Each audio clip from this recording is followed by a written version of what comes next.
Hello everyone, I am your teacher Harjeet Kaur और हम कर रहे थे लेसन 2 मेथड्स ऑफ साइकोलॉजी का topic approaches to the study of psychological processes. इसमें हम बायोलॉजिकल अप्रोच कर चुके हैं, साइको एनालिटिक भी कंप्लीट हो चुका है। आज जो अप्रोच हम देखने वाले हैं वो है humanistic approach.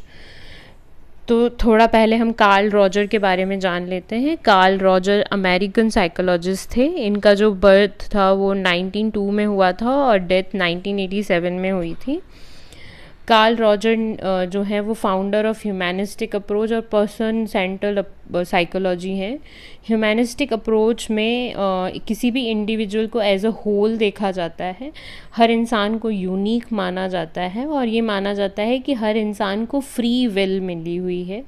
According to that free will अगर वो मोटिवेट होता है तो वो फुल पोटेंशियल तक पहुंच सकता है या फुल सक्सेस हासिल कर सकता है by the process of self actualisation.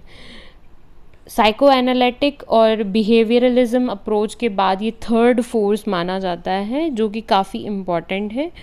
अब बिना देरी किए आगे का जो टॉपिक है वो हम रीड करते हैं। Contrary to Freud, the father of humanistic approach, Carl Roger put greater emphasis on conscious experiences of the present situation, role of intrapersonal experiences across the course of life, and the people's capacity to grow towards psychological maturity.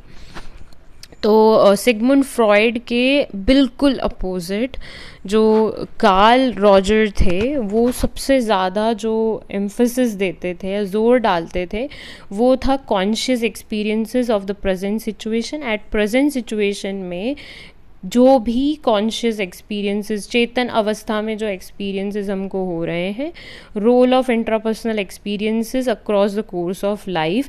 Intrapersonal का मतलब होता है कि किस तरीके से हम communicate करके रिलेशनशिप को मेंटेन करके रखते हैं।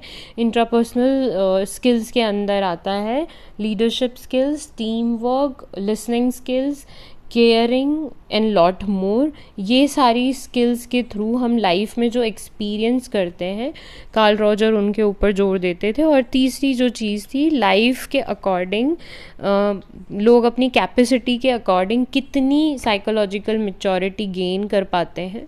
तो इन तीन चीज़ों पर कार्ल रॉजर ने काफ़ी ज़्यादा जोर दिया।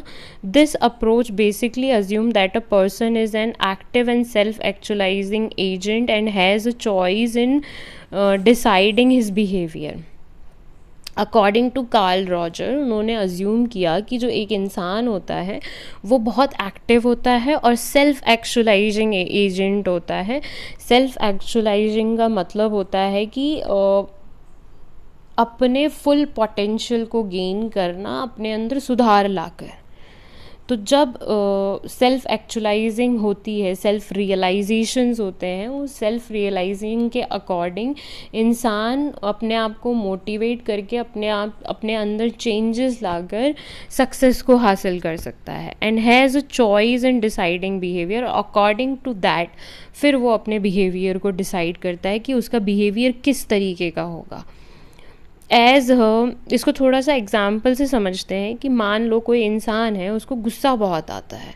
अब उसको सेल्फ एक्चुअलाइजेशन होती है, उसको समझ में आता है कि क्योंकि वो इंसान बहुत ज़्यादा रिएक्ट करता है चीज़ों के ऊपर, इसीलिए उसको गुस्सा आता है। और फिर उसको समझ में आता है कि उसके ही हाथ में उसका बिहेवियर है, वो ही चूज़ कर सकता है कि उसका बिहेवियर कैसा होना चाहिए, उसको रिएक्ट करना चाहिए, रिस्पॉन्ड करना चाहिए।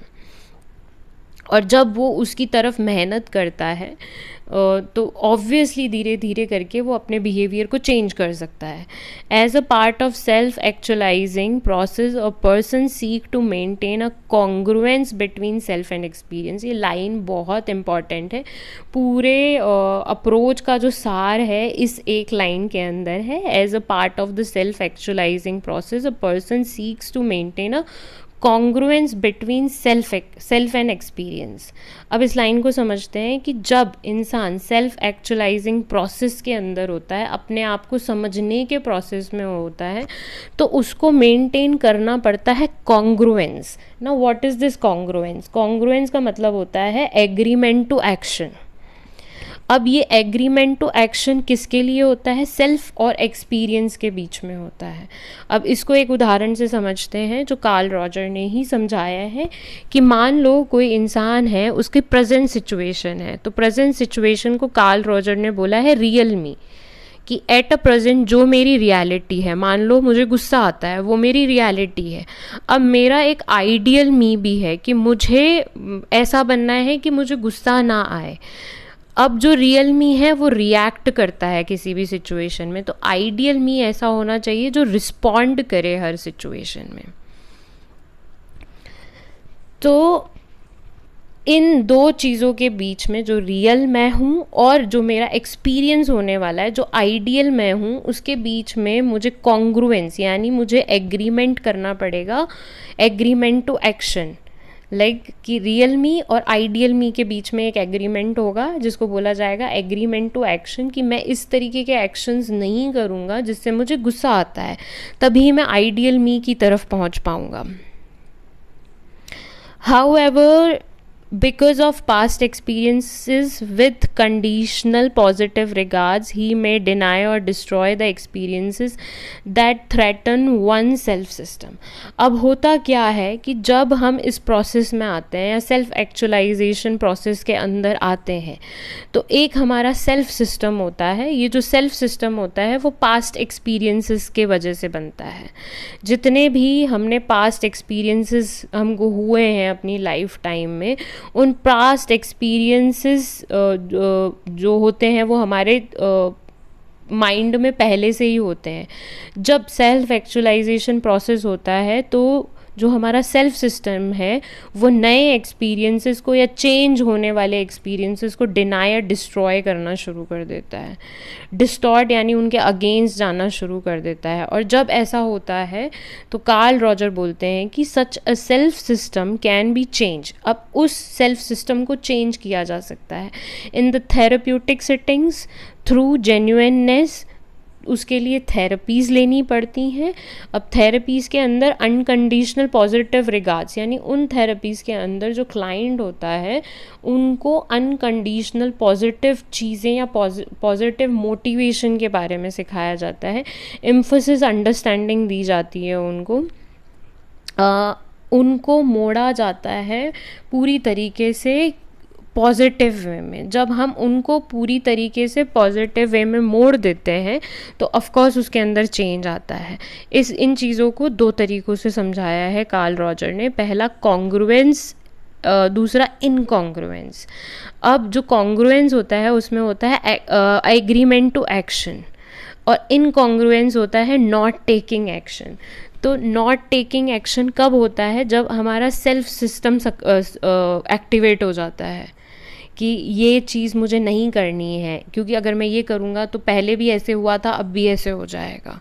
तो वो हमारा सेल्फ सिस्टम उस चीज़ को डिनाई कर देता है। उस चीज़ को सही करने के लिए कार्ल रॉजर ने कहा कि भाई इसके लिए थेरेपीज़ लेनी ज़रूरी होती हैं और अनकंडीशनल पॉजिटिव रिगार्ड्स लेने होते हैं। अपने आप को पॉजिटिव वे में कंडीशन करना पड़ता है, और जैसे जैसे इंसान अपने आप को पॉजिटिव वे में कंडीशन करता जाता है वैसे वैसे उसकी प्रॉब्लम सॉल्व हो जाती हैं। आगे कार्ल रॉजर कहते हैं कि client problem by the therapist. अब जो थेरेपिस्ट होता है वो क्लाइंट की प्रॉब्लम को समझकर उसको उसके अकॉर्डिंग थेरेपीज़ भी देता है।